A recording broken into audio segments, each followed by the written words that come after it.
120 crore devatas. They are all like angels.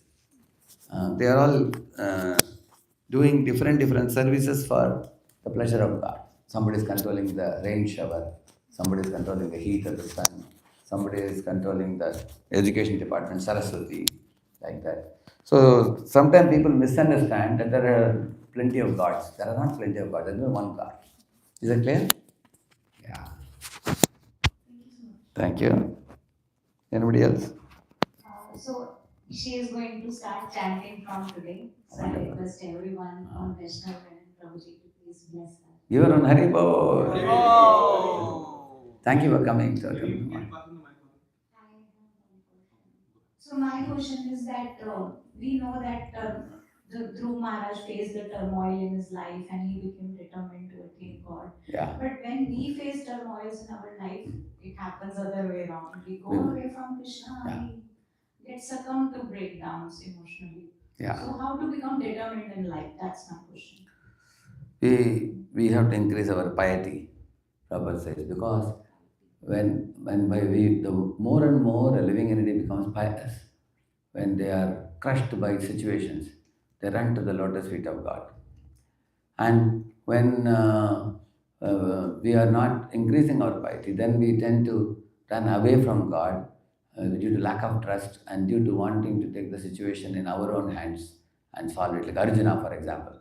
In the beginning of the battle, Arjuna was taking the charge of everything in his own hands. He told Krishna, take me between the two armies and I want to supervise. Senyor madhya ratam stapayame achyuta yavadita nirikshekam yudh kamanavasitan, he said, which means he didn't depend on Krishna. He depended on his own mind. And therefore he cried. And then when he cried, at that time, he gave reasoning why he doesn't want to fight. Yeah. They were all dharmic reasons. He gave reasons. But after giving reasons also, he was still crying. He understood that his reasoning is not very valuable. Then he surrendered to Krishna in 2.7 Bhagavad Gita. Then Krishna took charge and then he gave. Similarly, what generally living beings do in this world, they try to sort out problem on their own. And if it doesn't happen, they go to God and request Him to sort out the problem. But while God is sorting out problem, if they are not satisfied with His speed at which He is sorting out problem, then they again take the problem on themselves and tell God that you are too slow. So let me find out, let me figure out myself. Then they go and sort out on their own also. Or they go to many Babajis, they do many different kinds of things. So one of the things in the Bhagavatam that emphasizes is God knows best. One should be convinced about this. Like there was a man passing in the forest way. He was lying under a tree. He looked at a pumpkin creeper. He said, such a small creeper, big fruit, and such a big banyan tree, small fruit. God must be crazy, he said. But when he slept, when one fruit fell on his forehead, and he jumped up from his sleep and it made a bump on his head. Then he looked in the mirror and said, you imagine if this pumpkin was on the big tree, my head would be broken to pieces. So then he said, God knows best. So many times we judge situations and think I can solve it myself. But when we convince ourselves that God knows best, then we are ready to wait patiently for Him to. Like sometimes we go to a doctor, we take medicine. If it doesn't get cured in a week, then we go to second doctor. Then we go to third doctor. And the medicines are all lying in the cupboard. We don't take it. So to be a good patient also, we have to have patience. And if we don't have patience, we hop and jump to different doctors and we don't get cured. So God says that, have trust in me, depend on me, chant the names, and I know what is good for you. So he tells us like that. And also, when the anxieties come in our life, they put us into a state of turmoil. They agitate us. So like a boat in the middle of Atlantic that gets carried away. So we have to anchor ourselves to the shore with the anchor. That anchoring happens when we are chanting, when we are associating, when we are coming to the temple. These are all punya activities, spiritual punya. When these activities increase more and more, then we will run to Lord's lotus feet only. Like a child, for example, mother is seeing child is touching fire or picking knife, then she gives a slap to the child. Child will not run away from the mother. Child will cry but go to the mother. And that's what, in our life also, whenever the situations are extremely creating turmoil, one should think that I have nowhere else to go other than the Lord. And He knows best. And He will do what is good for me, even though the situation is not rectified instantly. It may take a while. Huh? And why He is not rectifying instantly, there is a reason for that. Because He wants us to purify also ourselves. And that's why He doesn't give instant solution. Because if we get instant solution, then we will maintain our old tendencies. But if we leave some time period for that problem to persist, then we learn good lessons from it. One example let me give you. Say, we should not eat junk food. How many of you know that? It's not good for us. We all know that. That doesn't mean we are going to give up very easily. Correct? No? We persist. But now, if we go to a doctor, initially doctor says you will get obese if you eat junk food. We think it's all right. It's not that all that bad. I can always go for jogging and I can make myself better. But sometimes we overeat junk food, and the result is then doctor says even your breathing is difficult sometimes. Body becomes very heavy, and the doctor says now if you don't stop it, it's going to cause increase in cholesterol, increase in this and all that. He says, your body weight is increasing. So then when it becomes a life threat, then we give up. Correct? So therefore, although the salads are not very tasty, when it comes to threat, then we follow. Similarly, when it comes to difficulties in our life, when Lord allows the difficulties to persist, that's a purification period for us. Like say, I got wounded in my knee, doctor has put the medicine. It doesn't cure immediately. It takes a week. But during the time, instead of thinking about it, I can think about doing something constructive. Take my attention away from it. Correct? Yeah, thank you. Anybody else? Yeah. Mike is coming to you. Yeah. Prabhuji, in case of Dhruv Maharaj, Yeah. he was angry, he had some he wanted to have, he was passionate. Yeah. In the practical life, when this situation comes, when the wrath comes, when the anger comes, we can have some negative thoughts. Yes. Now Dhruv Maharaj had his mother who was able to control, but sometimes you don't have anybody at that time. And these negative thoughts keep on multiplying infinitely. Right. And then even if we know some person from 6-7 years, and with that small negative thought, we can so he did this thing 2 years back, and then it keeps on Multiplying, magnifying. At that situation, how to stop that? How to control that mind if Yeah. you don't have any devotees? Many things you can do. There are many things you can do. Like for example, there are two devotees. They are working in the same department. So because of that particular instance, this negativity comes. Then actually you can, out of sight, out of mind, then you can change the service. He goes to another department where you will not have to encounter him daily. You will not have to encounter him. That's one thing you can do. Out of sight, out of mind. That's one thing you can do.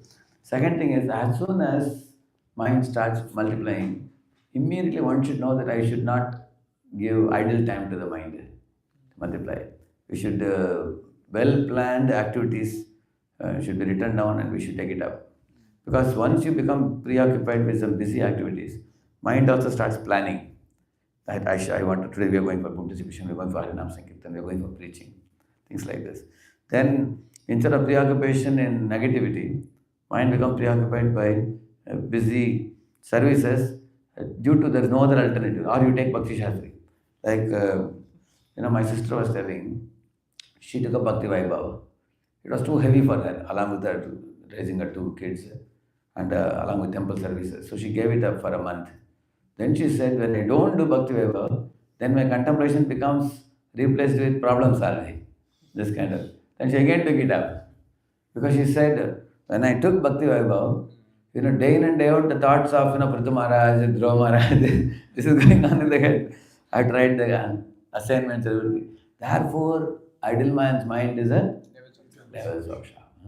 So don't give free time to the mind because it is going to munch on negative food. So don't give that. So this is the second thing. What's the first thing I said? Out of sight, out of mind. Second thing, don't give negative food. And also, the third thing we can do, we are understanding that the whole negativity is overpowering us. Correct? No? So we can take some stotrams like, or Mukundamala, or Gajendra Moksha, or Akrur, So there are people who early morning they put on the prayers and you hear that recitation. Repeatedly then many of these slokas get imprinted in the mind.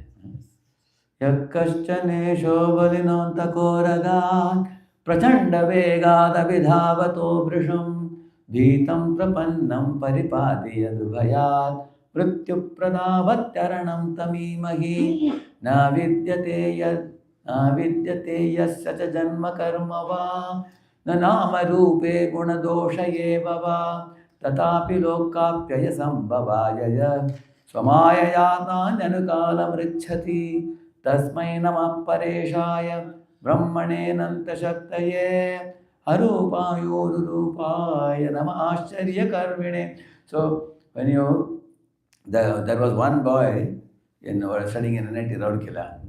So he picked me up from the airport to take me. While driving, he was reciting the whole Gajendra Moksha. And I asked him, my Lord, how did you memorize it? From your lectures only, he said. Even I have not memorized.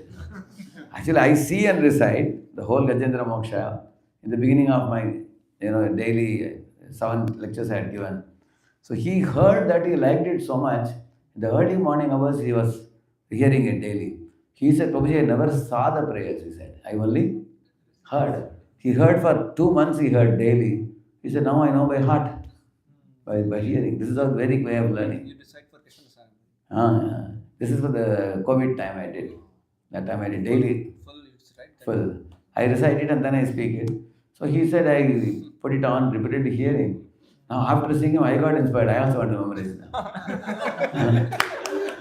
Because when you memorize, we have some very good food for munching. And along with that, if you know the word-to-word meaning, then connecting the shloka along with the meaning, it gives very good meditation for us. Then these are positive inputs which can drive out negative inputs. Correct? And we need, some of the devotees find it difficult to memorize shlokas, so they can memorize Vaishnava songs. Like there is one very favorite Vaishnava song for me. Mama manama dire rahanishi dire Krishna Murari Sri Krishna Murari. So like this song, you take some 4 or 5 favorite songs. I have one Vaishnava song booklet I have, thin book. Somebody asked me, Prabhuji, why your book is so thin? Generally Vaishnava books are, I said all the best songs I like, I have made a book for myself. I took out those songs, cut and paste, and put them in a booklet, it's a thin book. So about 50 songs I have. Only that I'm going to memorize because our lifetime is not enough to memorize all the songs. But some 50 songs I have taken out. So I keep reading them, reciting them. Now many of the songs I can sing without even seeing. When I'm giving a lecture, I just sing a song. I don't have to see it also because I memorized it. So memorizing Vaishnava songs is another powerful way of absorption. Because Vaishnava songs are even like simple Hindi. He says, Ye khona bujinu Prabhu. That song he says, Amitava Nitya Dasa Janinu Evara Amara Palana Bhara Ye kona tumara Payachi Swatantra Jivane Dukkadvara Gelo Opadavarane. So memorize this type of lines. Simple meaning, but the singing this devotionally while going, coming, and then along with the awareness of the meaning, we can increase our samadhi in the remembrance of Lord, our position in relation to Him. And very easily can drive out negativity by this. This is a positive spiritual absorption. Correct now. And another thing is the pastimes of the Lord, which we have been reading, hearing. What are some of the pastimes that deeply touch you? You have to find out which pastimes of Krishna. Like for me, one of the most favorite pastimes is Krishna Balaram jumping off from Pravarsan mountain. I've spoken it many times. So here when I came once, I had spoken on stunning pastimes of running Krishna. We had once, and 3 pastimes we had. Which are the pastimes where Krishna could not be caught, and which pastime in which Krishna was caught? Who knows? Kalyavana could not catch Krishna. Who the other fellow ran? No, who couldn't catch him? Jarasandha couldn't catch him. But who caught him? So now when you remember this pastime, mind keeps on. Yashoda could catch. These 2 fellows couldn't catch. What the reason? Because the reasons are given in the Bhagavad. So then our contemplation gets into a spiritual contemplation. Correct, no? Like today morning I spoke on 3 pastimes. I told about 3 people who are talking about seeing the lotus feet of the Lord. One is Dhruva, one is Kunti, one is Gajendra. Correct. Now, early morning when I got up, while bathing, this thought came in my mind. When I was bathing, I was thinking about Gajendra, what he said about seeing the Lord, what Kunti said, what Dhruva said.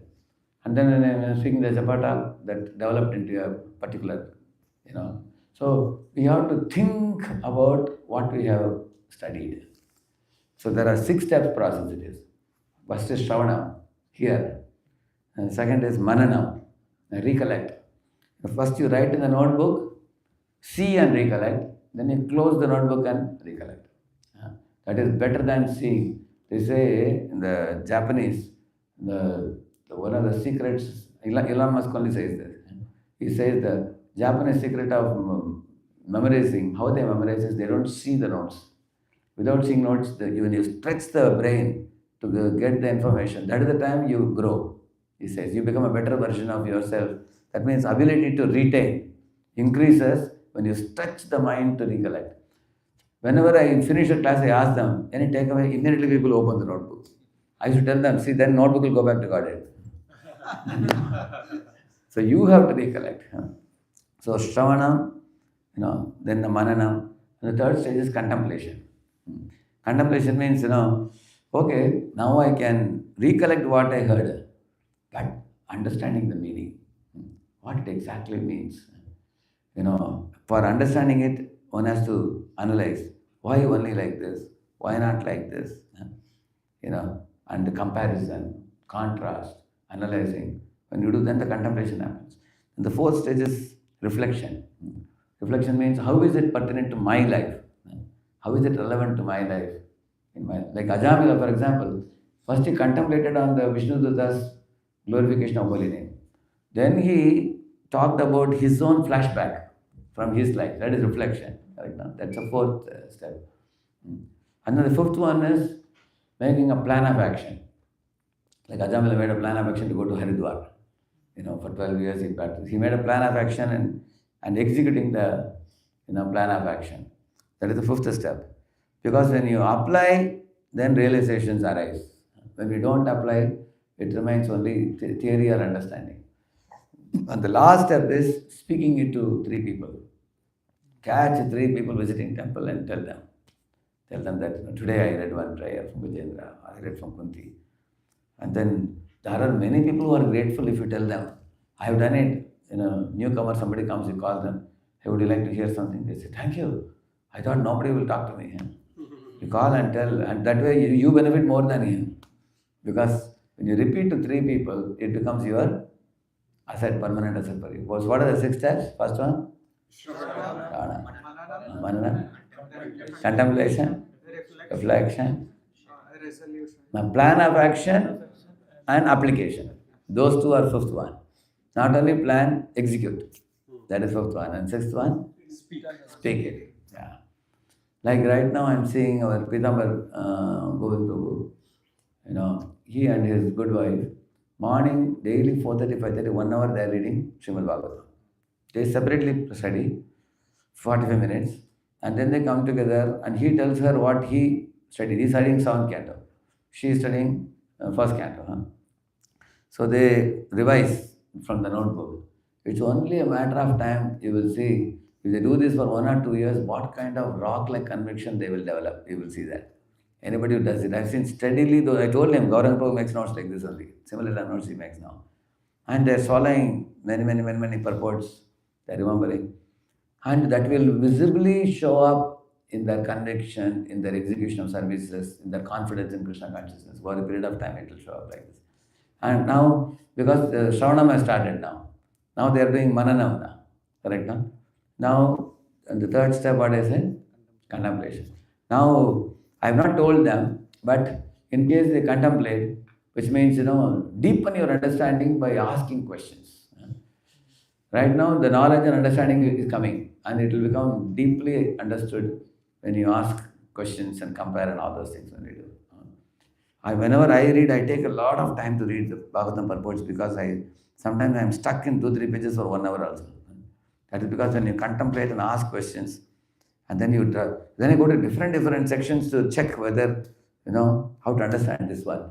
That is how my study sometimes becomes difficult. But it's very good, the third and fourth steps, contemplation and reflection. And then application is most important. Those people who apply, they can easily see the hand of Krishna in everyday life. Those people who apply the Shastric truths. And they will also be able to decode the things in the world and be able to relate it to Krishna consciousness. Because that solely depends on our application. Correct? No? So application. What is the last one? Preaching. Speaking into three, at least 3 people. Plan of action is where? Before application. Fifth one. Plan of action and execution. That is step 5. Step 4 is reflection. Reflection means flashback. How is this knowledge relevant to my life? See, Brahmachari class we had 3 days. 1 to 3 we were having. So you were telling, oh Prabhu, what you are telling, this I can see in one of the situations which I came across, the same knowledge at the time, you were learning. Correct, no? When you can relate with your life, that is the step number 4. And then fifth one is, at that time you repent that, now I understand that Shastras say we should behave like this, but I was behaving in an erratic way. Now I would like to modify. So what is my plan of action? Today onwards I will say, I will glorify in public, correct in private. That's one example I am saying. Or I will give appreciation first before giving any feedback. Or I will listen first before judging. So that's a realization you get. When you are, then you make a plan of action and application. When you apply, then many Krishna in the heart, the super soul, you will give a lot of support. And then when you speak it, it becomes embedded in the mind forever. You will not forget it. Like I am speaking this Japa talks since 2005. In 2005 I started this. That time it was audio. Almost every day I speak. Wherever I go, short 2 minutes, 3 minutes I used to speak. Now it has become too long now. It has become sometimes 10, 12 minutes sometimes. Those days I used to speak 3, 4 minutes.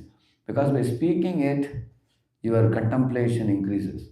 When you are speaking it, when you are going, coming, then the mind becomes, there is a bubble of Shastric thought around your mind. Chaitanya Charapu is like that, you see, na? Anytime you catch Chaitanya Charapu, you squeeze him, some Shastra will come out. Immediately. Because he is writing a lot. He is reading, writing, speaking, so contemplation. So then where is the place for negative contemplation? There is no possibility. So whether we are grihasthas or brahmacharis, whoever we should increase this 6 steps thing in our life. So first thing I told you, out of sight, out of mind. Second thing I told you, Just positive. what is the first engagement I said? Keep yourself busy with some seva. Take so much service that, like for example, 2 brahmacharis had one tussle one day. But they wanted to quarrel, but they had no time because they both have to go for giving classes. They probably will continue tomorrow. He ran for his program, he ran for his program. Next day they forgot to quarrel because there's no time only. Correct, no? So we should not give, that's what I tell devotees, don't give any time. Like one husband wife was telling, they were putting a book table, they were displaying the books regularly. I asked her, how you are inspired to do this? They said, if you are at home, we quarrel. But if you come and distribute books, we say something nice. Correct? Because they got a good engagement. Correct?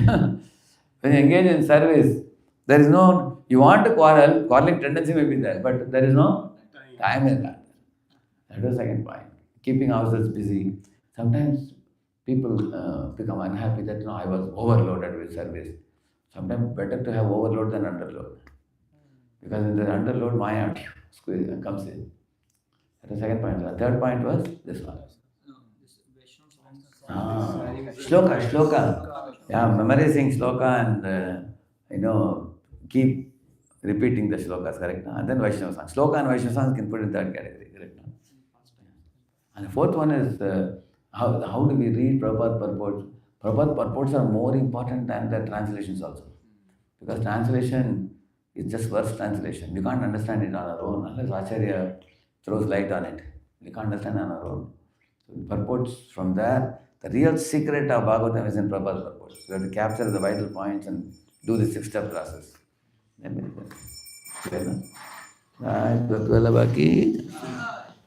Any other question? So give the mic to.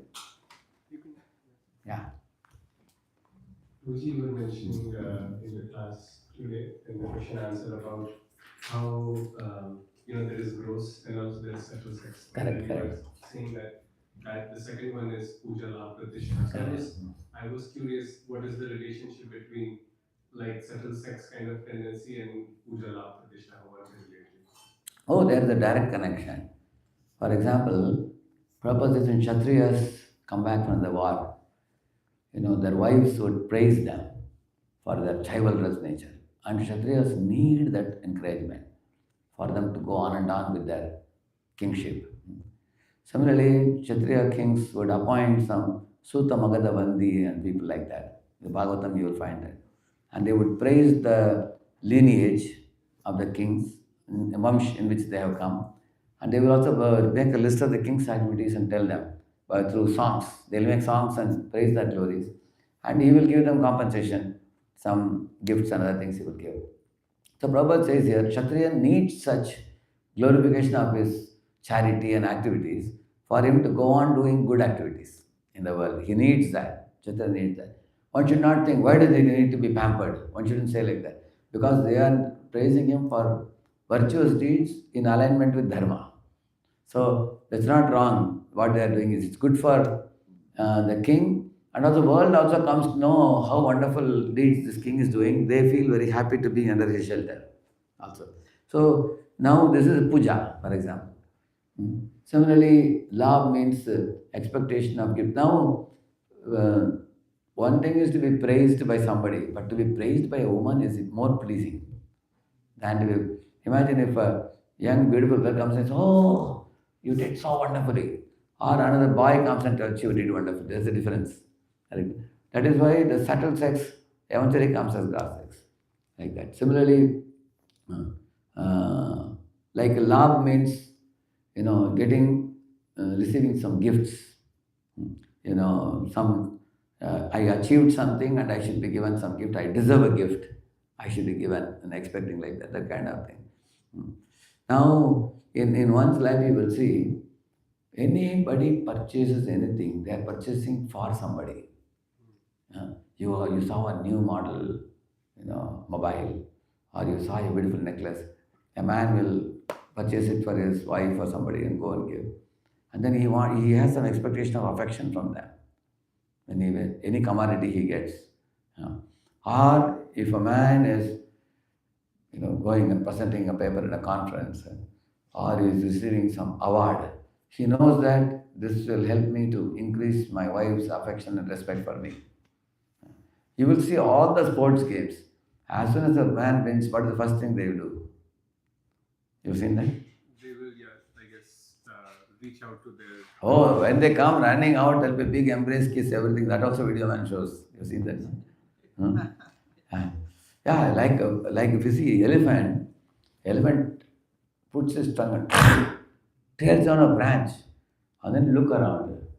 And whom is he looking for? He's looking for female. I am doing, and then when the female is around, then he will put his trunk around the tree trunk with lot of effort, like that he will do. Then he will tell and ask, now what do you say? That's a direct connection. Achievement and sex have a direct connection. Similarly, scientists have found out an eagle, for example, a female eagle, will only agree to marry a male eagle under one condition. You know what the condition? She will take a twig, like a stick twig from the tree, and go up, up, up, up, up. And the male eagle is flying here, she is flying here. She will drop it. And this fellow should zoom like that, he should go, pick it up and go and give it back to her. And she will again go somewhere else. And he has to keep watch also where she is going. And then she will drop in another place. Zoom like that, go and give it. 3 times when she does, then the eagle will agree to marry. He has to prove. That means achievement and sex are directly connected.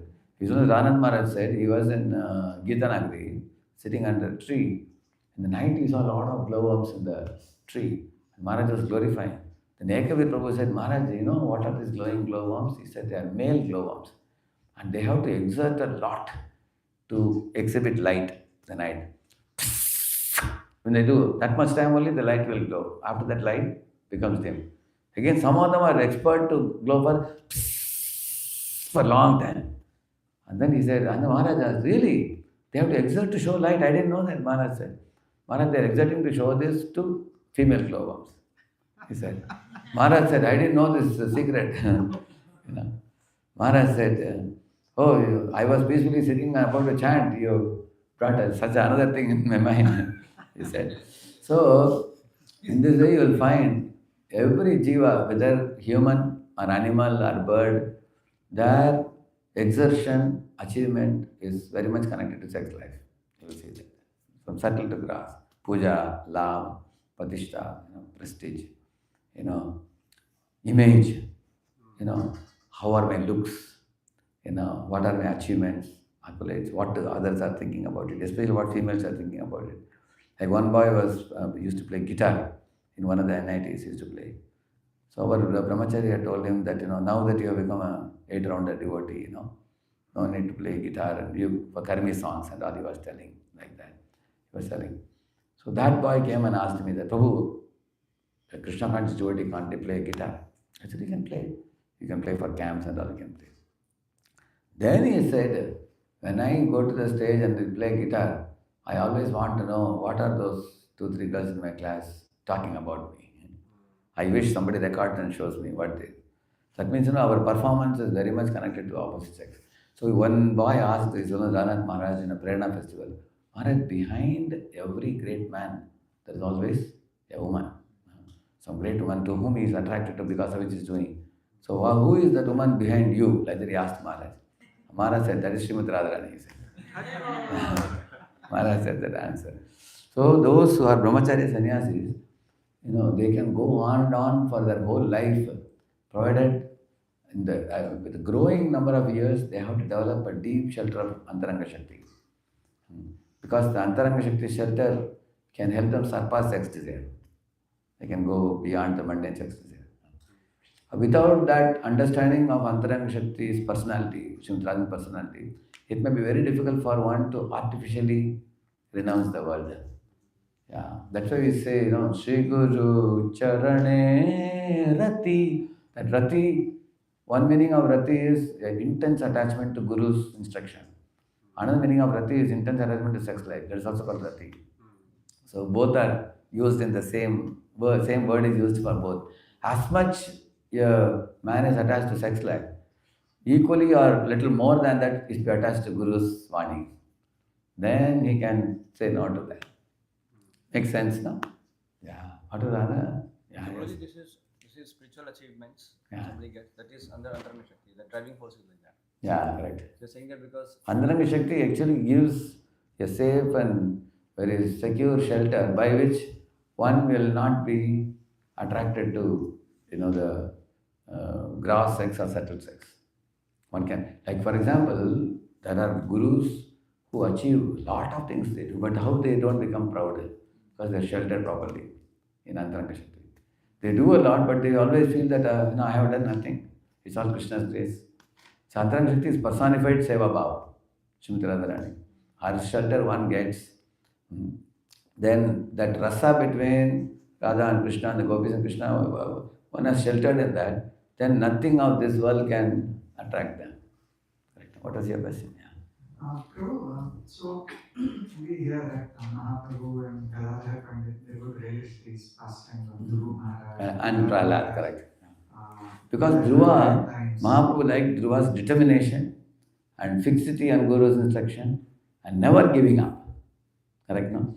Similarly, Prahlada's pure devotion. Mahaprabhu's emphasis about Prahlada is his Shuddha Bhakti, he says, Yadidas sasime kaman varam samvaradarshava kamanam hridi asamroham bhavatastu vrinivaram. That verse he says, I have no desire. You are master, I am servant, I simply want to love and serve you.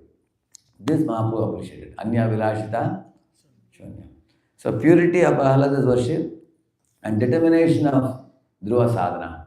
That's why Mahaprabhu repeatedly we hear this. Yeah. Yes, that was my Ah. question. Why did he relish Dhruva Maharaj? so Yeah, much? this is the reason. That means even we also, we have begun spiritual life, but we should not slacken. We should go with the same determination on and on. Like there is a song, Ulysses, to strive, to seek, to find, and not to yield. Or when going gets tough, the tough get going.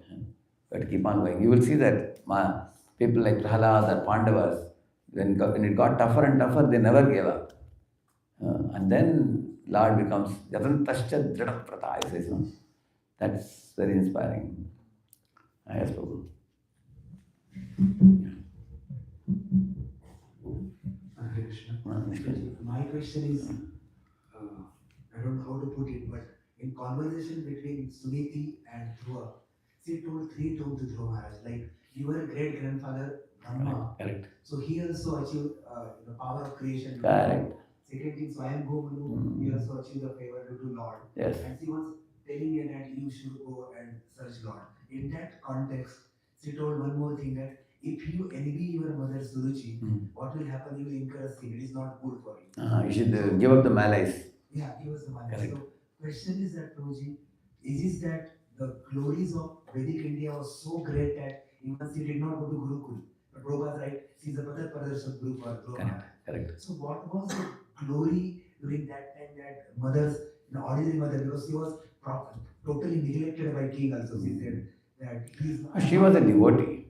Prabhupada says Suniti is the great mother of a great devotee, as the Prabhupada writes. So Dhruva was a great devotee, and Suniti, see the very name suggests. There is Suniti, Suruchi. So Ruchi means she was beautiful, whereas she was not a Gunavati. The Yukta Vairagya people, they have our, what's his name? The devotee has made the video, no? Dhruva video. He's in Bhubaneswar IIT, no? What is his name? Nidamaribu. So how they have made it in the beginning, they have very nicely shown it. In just 1 minute they have shown it. What they have shown?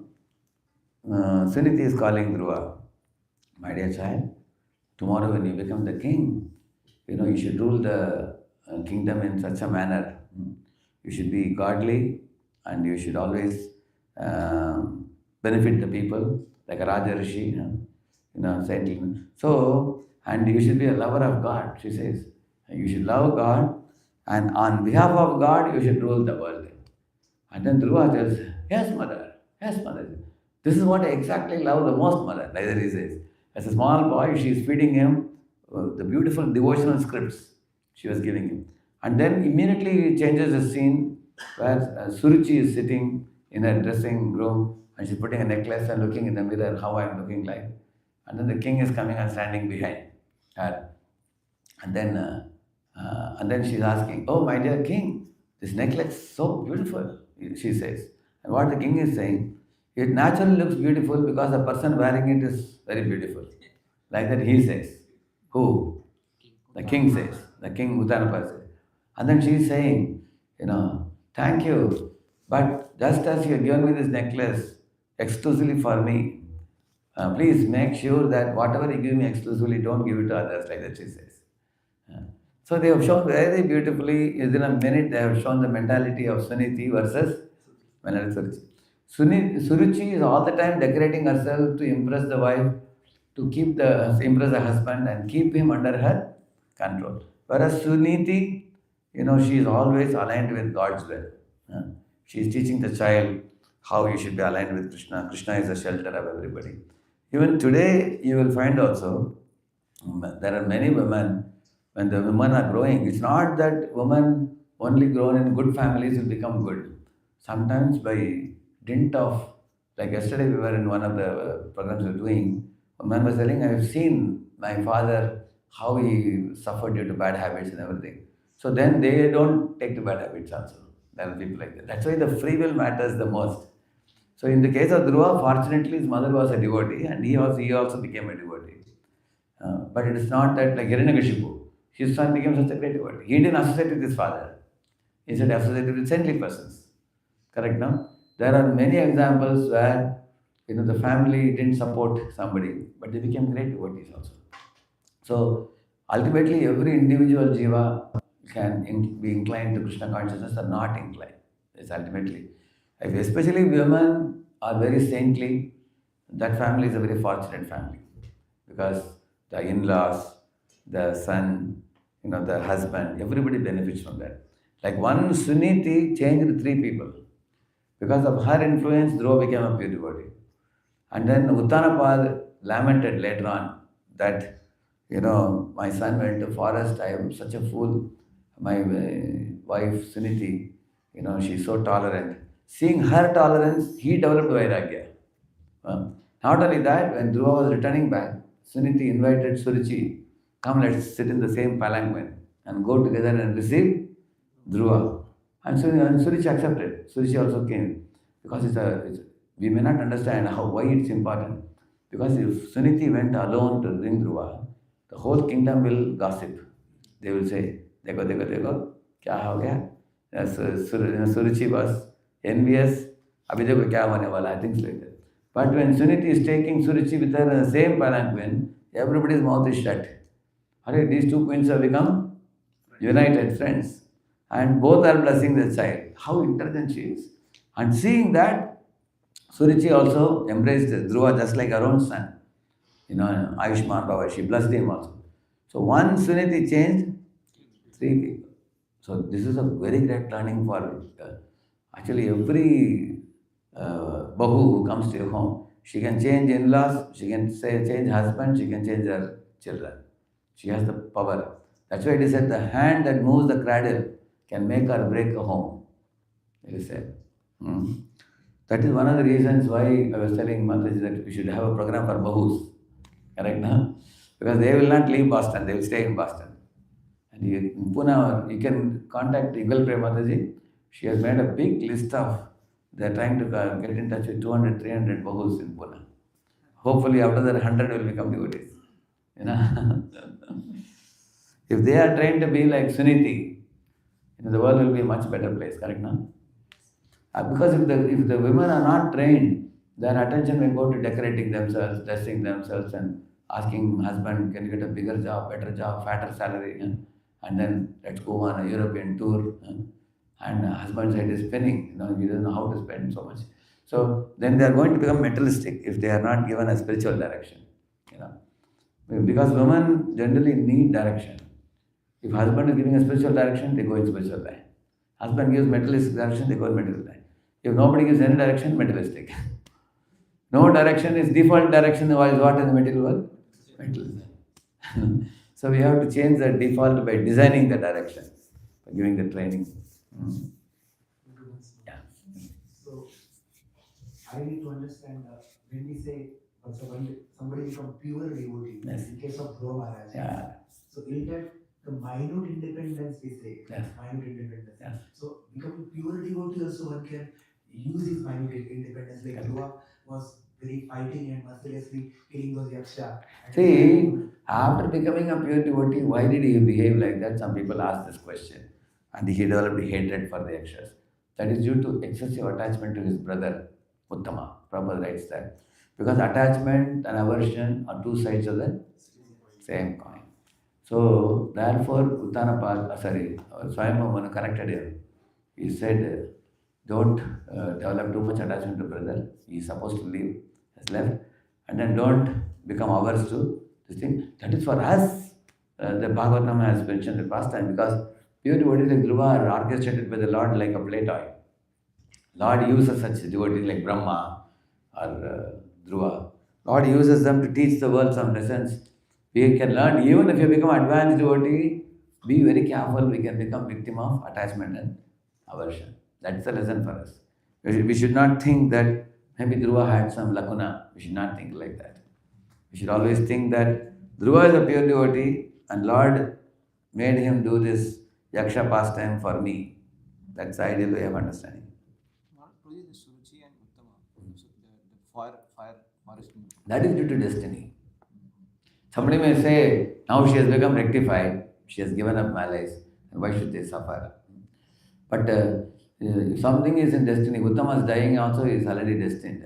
Certain karmic reactions are called drida, they cannot be changed. They will take their own course. But because she has become purified, after being burnt in that Davagni or whatever, she will not have to take birth again. Because she has given up the marriage to Dhruva, correct already. So is her getting burned connected to her earlier malaise for Dhruva? Somebody may ask, correct? But now that malaise is gone now. But the destiny takes its course. Like once some 4-5 devotees died in a plane crash in the in the Muktinath. As well as Ranat Maharaj was telling a very nice point. He said that there is a material karmic route and there is a spiritual route.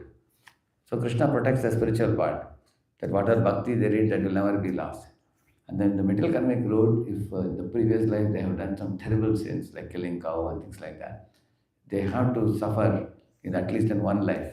If they have done a lot, Krishna gives only token punishment.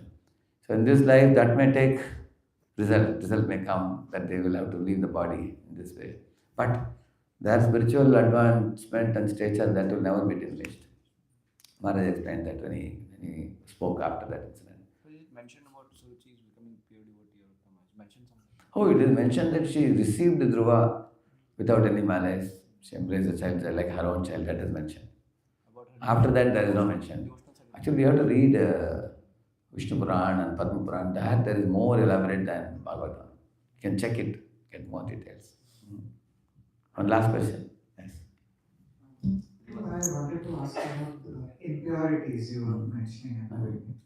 So, Different impurities I was telling. Yeah. so Prabhu, specifically. Actually, in the previous years, I never knew that even hankering is impurity. I never knew that. Actually, yeah. Hankering is a very big impurity. If something is coming of its own, you accept. If it doesn't come, don't hanker for it. So, kankshati, we say, no? So, shochati and kankshati, both are big impurities. Because they create a muddy pool of water-like consciousness in the chitta. So, the Bhagavatam explains these things that our heart is like a lake, and the lake becomes muddy by these kind of impurities which I said, hankering, lamentation, pride, depression, all these things. Yeah, go ahead. So, Prabhu, when we are Yeah. to keep up with our profession, when we have to acquire material knowledge, as Bhaktivinoda Thakur describes in his song Vidyara Vilasega, it Yeah. certainly has that infatuating potency. I can see it in myself. Really, the mind gets carried away Correct. while preparing for new jobs, Yes, correct. job interviews. So, Yes. how do we deal with the material energy in such a way that we don't get infatuated by this material knowledge? Right. As a student, I was a studious fellow, Yeah. and now I can see some of those. Mm. The acquisition of material knowledge does certainly captivate my Correct. mind. How do I? Oh, that is due to intellectual titillation. Like, one boy was telling me, Prabhu, you all are absorbed in temple activities. I am absorbed in lab activities. And I am also in samadhi. You are in samadhi in temple, I am in samadhi in the lab. Because I publish papers. I do doctorate research, postdoctorate. And he said, it is so absorbing, he said, that I forget the outside world. I said, yes, but it is still mundane. Because it's on an intellectual platform. Correct, no? One day when you die, Prabhupada says you can become a rat in the same lab, no? He says that. Whereas spiritual absorption is different because it is in relation to God. And I told him, your absorption is mundane like Einstein's absorption like that. So, at least we should understand this point, that this intellectual titillation, which is very fascinating, because I have a tendency to get carried away by that. Therefore, I should use it in a measured way. For example, I do scrolling on Instagram. Suddenly, I find 4 hours are gone. That means I am becoming a slave of scrolling habit. Then I should put alarm clock. I will only scroll half an hour. Ding, ding, ding, ding, ding, ding, ding, alarm clock. Then immediately I switch off the mobile and keep it in the locker and lock it up. Correct? Now you put some limit. It's called like boundaries. Set some boundaries. That's one thing we can do. And another thing is taking up some service forces us to put boundaries. One example I tell you. Nowadays I am doing 20 minutes Chaitanya Leela, 20 minutes Krishna Leela daily. About 400-500 people come. So because I am obliged to them, I promised them that I am going to do it daily. So I cannot escape it. I forced myself because if I am not doing this, I am likely to be, doing other activities. Correct? So positive spiritual activities, include it in your day in such a way that you cannot escape it. Correct? Then the intellectual absorption will be reduced. Then we will not be titillated too much in that. So those who are doing doctorate and postdoctorate like he's doing, they have to deal with so much of intellectual stuff, and writing papers, publishing in the magazines, everything they have to do. But tomorrow, say he becomes a professor in an institute, if he takes up preaching, he and his wife, they take up preaching to students, and then he starts studying Bhagavatam deeply and CC deeply and giving classes, everything. Then he'll be able to manage his intellectual part because that will gradually over a period of time go to the background. Brahma's pastime should be read. Atapite deva padambujadvaya. So he was actually an intellectual personality. Who? Brahma. His whole body is made of intelligence. So therefore he says by intellectual analysis one will not be able to understand the Lord. Only by that. That's why one has to surrender. Prasada leshanugrihita evahi, he says, one drop of mustard you need. He says that. So this realization will dawn in our hearts over a period of time. But as I said, this one or two things we can do. Draw boundaries and also forcibly take some spiritual duty. Now I was so inspired yesterday to see that many of you are having reading groups. It's a very nice thing. So only one more thing you all have to do is, now 3 people, 4 people are coming. Now we have to advertise, and then do more new programs and keep on adding more people. And then more the merrier, more people come. Because nowadays many people are convenient with online than coming offline. The commuting and all becomes difficult. So every person attending your online, you should tell them, please bring 3-4 of your friends and add them to this group. It's called Swabandhu Mandal. People in the neighborhood of your house, people, colleagues in the office, or your blood relatives in America, add them. 5 of you bring 5 each. It becomes how much? No, 30, including this 5. Yeah, correct. Isn't it? So then you get a good number after that. It goes by word of mouth. Another thing is consistency. Like I am doing daily, morning, evening I am doing. So many people come by word of mouth. The registered people will be 1,500, 2,000, but only 500, 600 will come daily. And that is a trend everywhere. So always it's better to register a good number of people. And then we can do that. So this will absorb us. Our intellectual mindset will gradually, Krishna will purify it in such a way that we will develop taste for direct devotion. In ISKCON, many IITians, NITians have this question, Prabhuji, I'm not able to go beyond that, I'm stuck.